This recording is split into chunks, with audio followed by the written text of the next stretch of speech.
Herkese merhaba arkadaşlar, ben Kayra. Ay, oyunun sesi çok. Tamam basayım hatta. Hoppa, bir dakika.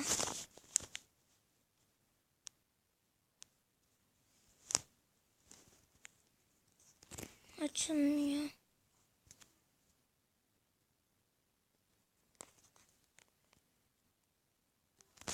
Tamam. Kedi. Adını bilmiyorum ben bu oyunun. Şöyle. Benim şu anda bilmediğim bir sayıda param var. Dur bir dakika arkadaşlar, size şey göstermek istiyorum.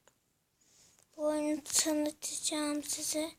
Bu arada söylemek istediğim bir şey var. Bu oyunu yüklerseniz çok sevinirim. Hadi şimdi oynayalım. Baba dede mi diyeyim artık, ne diyeyim? Dede gitme dede. Bir dakika, ben yıkanacağım.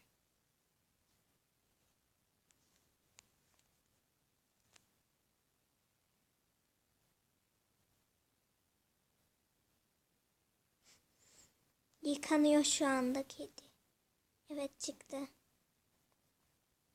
Hadi gel güzel kedicik.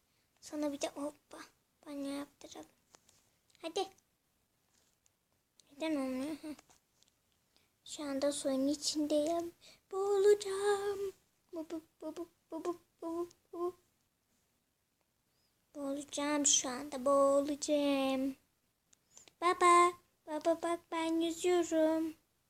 Neyse, ben biraz uyuyayım.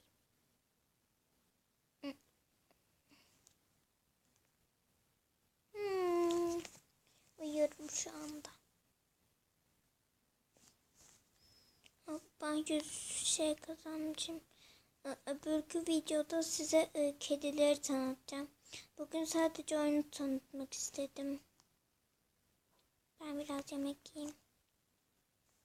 Annem de hep dans edip duruyor.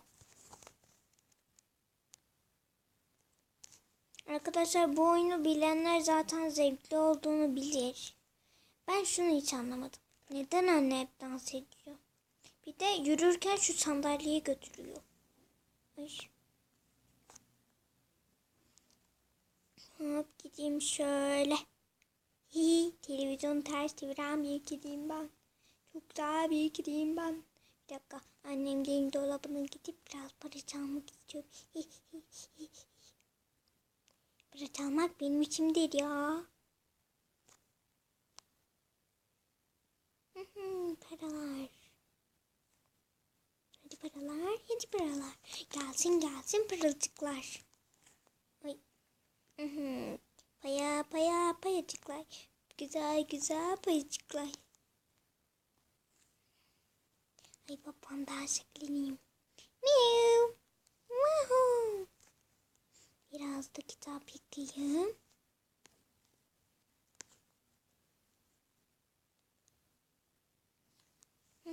Yıkılın. Yıkılın Seyit, yıkılın. Şarjım bitiyor. 15 şarjım. Arkadaşlar, bugünlük bu kadar. Öbürkü videomda görüşmek üzere.